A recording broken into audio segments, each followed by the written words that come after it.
Bem-vindo aqui ao canal da Louise Crovesi e o assunto de hoje é como modular a microbiota intestinal do meu paciente. O que eu escolho? Probiótico, pré-biótico ou simbiótico? Qual a melhor opção para fazer essa modulação?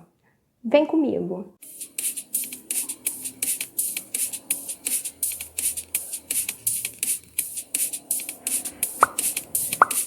A gente já falou aqui no canal um pouco sobre probiótico, sobre o pré-biótico, sobre o simbiótico, a gente conversou um pouco sobre esses temas, eu falei ali os prós e os contras, eu até já falei qual que eu prefiro, mas não é só porque eu prefiro os pré-bióticos que eu vou prescrever somente pré-bióticos para os meus pacientes.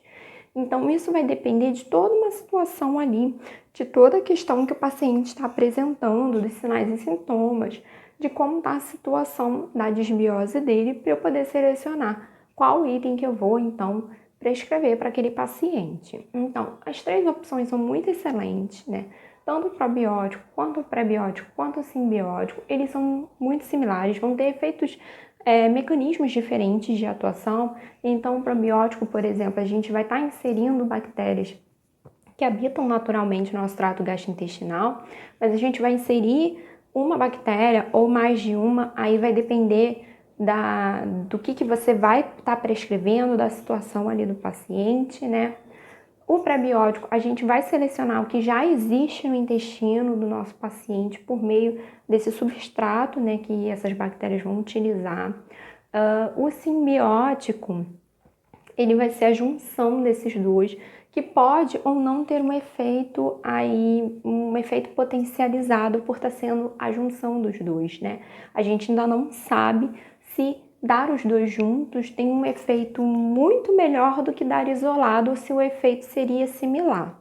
Que modula a gente sabe, né?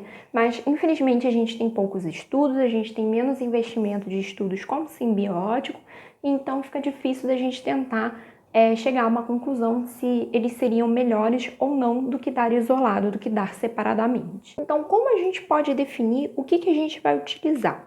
Cada caso é um caso, né? Cada paciente vai apresentar uma história de vida, uma história de doenças, um objetivo diferente, né? Cada pessoa vai ter um público-alvo, então se você tem um nicho de atendimento, você pode então trabalhar com indivíduos que querem emagrecer, ou com um nicho materno-infantil, uma gestante que quer ali ter uma gestação saudável, ou com crianças que às vezes pode ter alguma doença, né? Pode ser um refluxo, ou você pode trabalhar com nicho de crianças com autismo. Isso tudo vai depender do nicho que você trabalha. Então é importante você se manter atualizado em termos de estudos sobre probióticos, né, pré-bióticos e simbióticos na área, para você saber o que está sendo testado, o que está sendo utilizado, o que é interessante de você prescrever para o seu público, para você não fazer uma prescrição generalista, pegar ali um suplemento que vende no mercado e sair passando para o seu paciente sem saber se realmente todas aquelas cepas são realmente interessantes para o público que você está trabalhando e para o objetivo do seu paciente. Então, a gente tem que alinhar a história de doença, o objetivo do paciente com o que tem na literatura. Então, a gente vai fazer essa busca, vai tentar entender o que tem na literatura e vai ver o que é a melhor opção. Assim, se o indivíduo ele tem muita alteração gastrointestinal, até mesmo se esse indivíduo tem uma síndrome do intestino irritável, às vezes o probiótico ele pode, no momento, piorar a situação desse paciente. Então, assim, eu gosto de pensar no pré-biótico para aqueles pacientes que são mais imunodeprimidos, né? Que é uma das contraindicações dos probióticos que a gente falou lá no vídeo de probiótico, né? Então, eu vou colocar aqui no card esse vídeo para vocês assistirem, entenderem do que eu tô falando, né? E também para pacientes que, quando a gente faz alguma alteração, ele tem uma tendência assim, de ter uma alteração intestinal muito grande, ou de ter muitos gases, ou de ter muita diarreia. Então, como a gente não sabe qual o comportamento que aquele paciente pode ter frente ao suplemento, e segundo os casos que eu contei também no outro vídeo anterior, que eu vou deixar também linkado aqui no card para vocês assistirem, eu acho que o pré-biótico é uma saída muito interessante para essas pessoas, porque a gente não vai estar incluindo uma bactéria ali, que apesar da gente já ter no nosso intestino, a gente está incluindo algo ali a mais e a gente não sabe exatamente os efeitos que isso causa ali na microbiota do paciente. Então, dar o substrato me parece mais inteligente nesse sentido, porque você já vai trabalhar com o que ele tem ali de positivo, fazendo com que essa população de bactérias boas aumentem por conta do substrato que você está dando. Já o probiótico, né, a gente pode utilizar aí nas diferentes situações, né, que não tem contraindicação.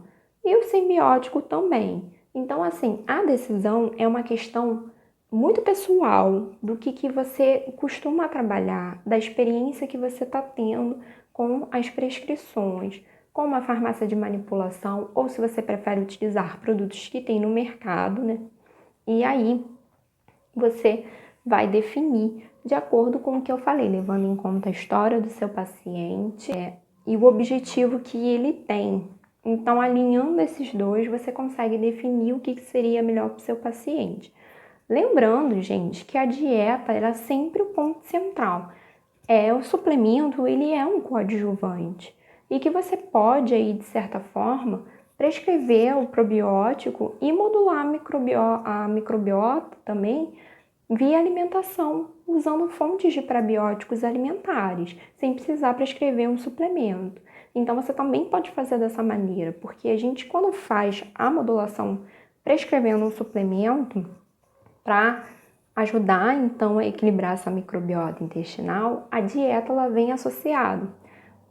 E a gente vai utilizar a suplementação com própria e simbiótico naqueles pacientes que tiverem, então, uma sinalização de um grau ali, mais moderada a grave, de disbiose. Ou que seja um paciente que às vezes não tem um grau tão alto de disbiose, não tem uma alteração tão grande na microbiota intestinal dele, mas que a alimentação dele é muito ruim, ele come pouquíssima fruta, legume e verdura, e que a gente sabe que isso é um processo até ele atingir um patamar do que seria ideal.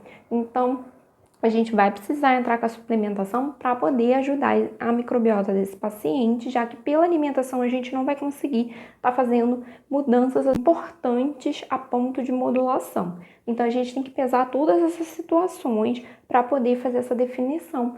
E como eu falei, é algo muito pessoal. Por mais que eu goste bastante dos prebióticos, eu também prescrevo probióticos para os pacientes. Então, não só prescrevo os prebióticos.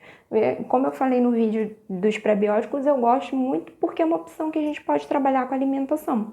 Então, muitas vezes eu vou estar até prescrevendo o probiótico, na forma ali de cápsula ou de sachê, e vou estar associando com os prebióticos da alimentação, ao invés de estar fazendo a prescrição de um suplemento.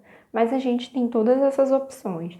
Então, eu espero que esse vídeo tenha esclarecido um pouco a sua mente e você agora tenha um pouco mais de entendimento do que você pode escolher de opção e como você pode escolher essas opções, né, para o seu paciente. E pensando, né, que a gente tem que fazer o que é melhor para o paciente, né? Ouvir ele e entender o que vai ser melhor para esse paciente e não o que a gente acha que vai ser o melhor. A gente tem que ouvir o paciente para poder chegar a essa conclusão. Então, espero que vocês tenham gostado do vídeo de hoje. Curtam, compartilhem, me sigam nas redes sociais e até o próximo vídeo.